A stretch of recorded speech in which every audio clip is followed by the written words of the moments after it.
ಅಹಿಂಸೆಯನ್ನು ಬಿಟ್ಟು ಇಲ್ಲಿ ತಪ್ಪು ಮಾಡಿದ್ದೀವಿ ಅಂತ. ನೆಹರೂರೇ ಮೊದಲು ಬಿಟ್ಟು ಬಿಡ್ತಾರೆ ಗಾಂಧೀಜಿಯವ್ರನ್ನ, ಹೇಳ್ತಾರೆ ಅಹಿಂಸೆ ಹಾಗೆ ಹೇಗೆ ಅಂತೇಳಿ. ಆದರೆ ಅಹಿಂಸೆ ಹಂಗೆ ಬರೋದಿಲ್ಲ, ಪ್ರೀತಿ ಹಂಗೆ ಹುಟ್ಟೋದಿಲ್ಲ, ಶಾಂತಿ ಹಂಗೆ ಹುಟ್ಟೋದಿಲ್ಲ. ಅದು ಎಲ್ಲರೂ ನೆಮ್ಮದಿಯ ಸಮಾನತೆಯ ಬದುಕು ಮಾಡ್ಕೊಂಡಾಗ ಒಂದಿಷ್ಟೇನೋ ಆಗ್ಬೋದೇನೋ, ಅಲ್ಲೂ ಇರ್ತದೆ ದೋಷಗಳಿಲ್ಲ ಅಂತಲ್ಲ, ಬಟ್ ಒಳ್ಳೆಯ ಪ್ರಯತ್ನ ಅದು ಇಲ್ಲೇ.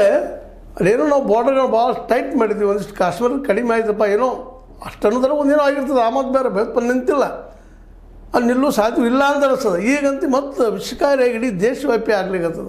ಈ ದಿಶೆಯಲ್ಲಿ ನಮ್ಮ ಘನ ಸರ್ಕಾರ, ಅದರಲ್ಲೂ ಮೋದಿಯವ್ರ ಸರ್ಕಾರ ಮತ್ತೊಮ್ಮೆ ರೀಥಿಂಕ್ ಮಾಡಬೇಕಾಗಿದೆ, ಮತ್ತೊಮ್ಮೆ ಚಿಂತನೆ ಮಾಡಬೇಕಾಗಿದೆ. ಯಾವ ಸ್ಟ್ರಾಟಜಿ ಮಾಡಿದರೆ, ಯಾವ ವ್ಯವಸ್ಥೆಯನ್ನು ಮಾಡಿದರೆ ಇದನ್ನು ಕಂಟ್ರೋಲ್ ಮಾಡಲಿಕ್ಕೆ ಸಾಧ್ಯ ಇದೆ ಅನ್ನುವಂಥದ್ದು. ಯಾಕಂದರೆ ಇದು ಅನಿವಾರ್ಯ, ಕಂಟ್ರೋಲ್ ಮಾಡಲೇಬೇಕಾದಂಥದ್ದು ಸಮಯ ಇವತ್ತು ಬಂದುಬಿಟ್ಟದ. ಇಲ್ಲ ಅಂತಂದ್ರೆ ನಮ್ಮ ದೇಶ ಚಿತ್ರ ಆಗೋ ಸಾಧ್ಯ ಹೆಚ್ಚಾಗ್ತಾ ಇದ್ದಾವ.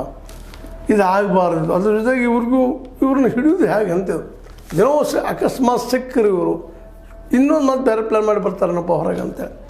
ಅದಕ್ಕೆ ಇವತ್ತು ನಾವು ಯಾವುದೇ ದೇಶ ಇರಲ್ಲ, ಧರ್ಮದ ನೆಲೆಯಲ್ಲಿ ದೇಶ ಕಟ್ಟಲಿಕ್ಕೆ ಹೊರಟ್ರೆ ಅಲ್ಲೇ ಇಂಥ ಅಪಾಯಕಾರಿ ಬೆಳವಣಿಗೆಗಳು ಆಗ್ತಾವೆ ಅನ್ನೋದು ಭಾಳಷ್ಟು ನೋಡಿದ್ದೀವಿ ನಾವು. ಯಾಕಂದರೆ ಇಸ್ಲಾಮಿಕ್ ಕಂಟ್ರಿಗಳು ನೋಡಿ ಜಗತ್ತಿನಲ್ಲೇ ಭಾಳಷ್ಟು ಇಸ್ಲಾಮಿಕ್ ಕಂಟ್ರಿಗಳು ಧರ್ಮದ ನೆಲೆಗಟ್ಟಿನಲ್ಲೇ ತಮ್ಮ ದೇಶನ ಕಟ್ಟಲಿಕ್ಕೆ ಹೋಗಿ ಭಾಳಷ್ಟು ಅನಾಹುತಗಳನ್ನ ಅನುಭವಿಸಿದವ.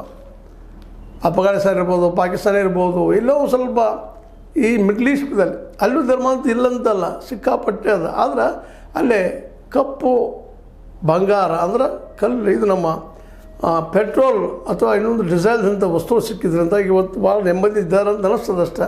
ಅಲ್ಲೂ ಇಲ್ಲ. ಜಗದ ಹೆಚ್ಚು ಕಡಿಮೆ ಎಲ್ಲ ಇಸ್ಲಾಮಿಕ್ ಕಂಟ್ರಿಗಳಲ್ಲೇ ಇಸ್ಲಾಮನ್ನು ಧರ್ಮದ ಒಂದು ಆಧಾರದ ಮೇಲೆ ಇಸ್ಲಾಮಿಕ್